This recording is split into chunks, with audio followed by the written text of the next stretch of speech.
Rescue करण्यासाठी.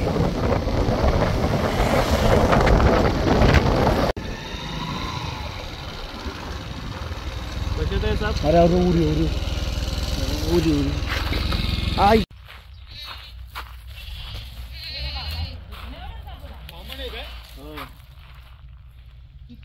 हातात बसत नाही.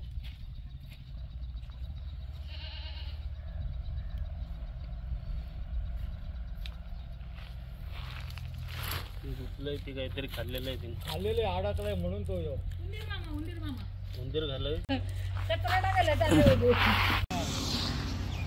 तुम्हीच काढा फोटो, मी पोरांना दाखविते.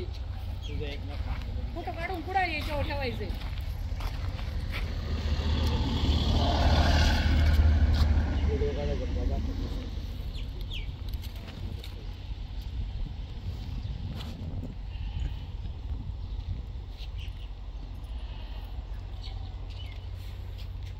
धामण साप आहे. दामण आहे ना.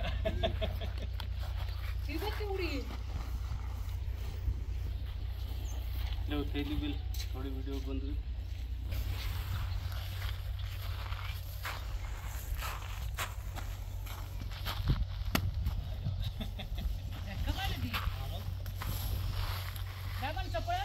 हो सगळं चपळ चपळ.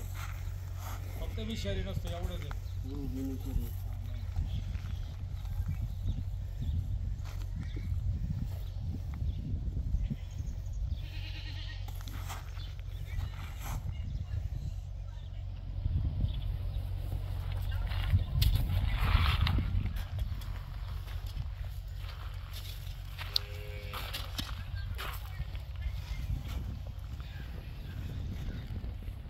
माझं नाव राजाराम गाजरे, राहणार ते पिंपरी बेटात गाजरपाटामध्ये. आज साधारणपणे किती वाजल्यात? 1 वाजेला. हा, 1:30च्या दरम्यान माझ्या घराच्या समोर असणारा त्याच्या कोरड्याच्या बाजूला एक साप आम्हाला दिसला. फार मोठा जवळजवळ नाही म्हटलं तरी जवळजवळ 5-6 फुटाच्या आसपास साप होता. तर बघितल्यानंतर आम्ही घाबरलो अक्षरशः. काय करावं हे समजत नव्हतं. त्याच वेळेला माझा जरा सर्पमित्राची मला आठवण झाली, कारण का त्या प्राण्यांना मारणं चुकीचं असतं. कारण का त्यामुळे मी काय केलं, ताबडतोब माझ्याकडे फोन नंबर नव्हता, पण त्या विश्वास काकडेच्या त्या ठिकाणी मी फोन नंबर बघितलेला होता. ताबडतोब तिथे गेलो. तिथून मी त्यांचा आकाशमाळींचा फोन नंबर घेतला आणि त्यांना ताबडतोब कॉन्टॅक्ट केलं. कॉन्टॅक्ट केल्यानंतर ते इकडून जास्त 7 ते 8 मिनिटामध्ये माझ्या घरी इथं उपस्थित झाले आणि त्यांनी कौशल्याने हा जो साप आहे, त्यांनी धामण जातीचा साप त्यांनी पकडलेला आहे. तर एकंदरीत त्यांचं काम हे वाखाणण्याजोगं आहे. सापांना मारणं हे चुकीचं असतं.